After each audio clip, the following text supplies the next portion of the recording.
Yan guys, magluluto po tayo ng tinola saka adobo.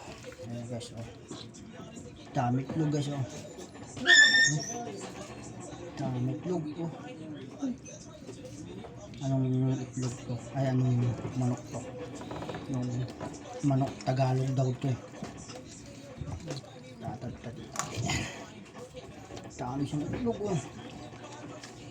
Wah, kung, oh. Dami guys itlog.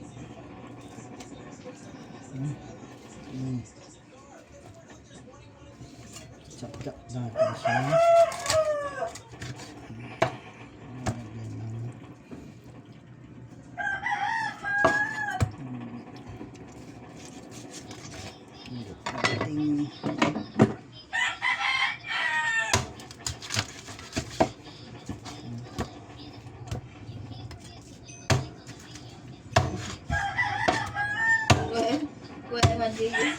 Kay atin.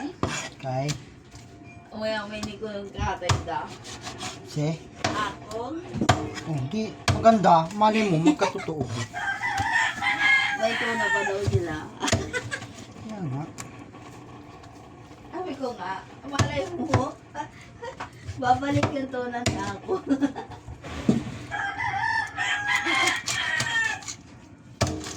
Magdilang angil pa. Adobo tayo guys. Sasarapan natin. Kunti lang pala laman nito. Mapayat.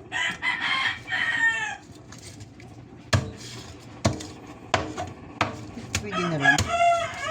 Sa magkapong Kung wala ba kita yung kutsilyo, sabi ni kainin. tatay, di ba? Yan po guys, nag-iwa na po ako ng ricado.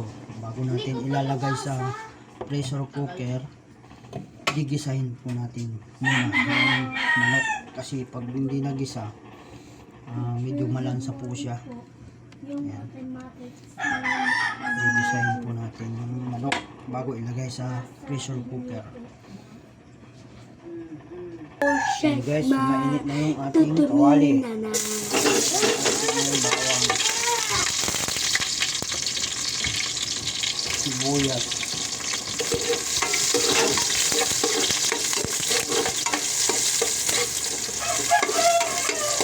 kasi pag hindi nagisa, medyo malansa po yung pag dinit ko natin ilalagay sa pressure cooker.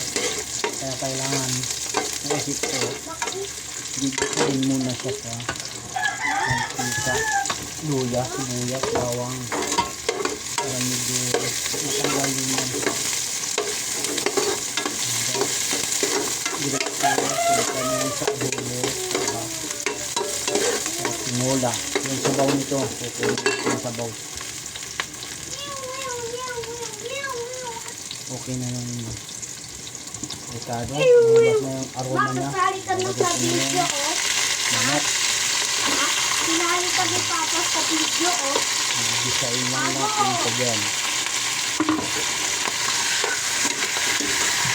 Ilagay sa pressure cooker. Kasi mapigat to.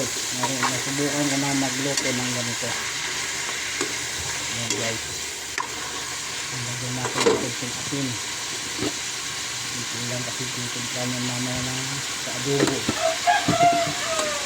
Yung sabaw, paglalagaan, gagawin tinola. Sabaw. Ayan guys, so nagmamantika na siya guys. Nagisa na siya. Lagay na natin sa pressure cooker.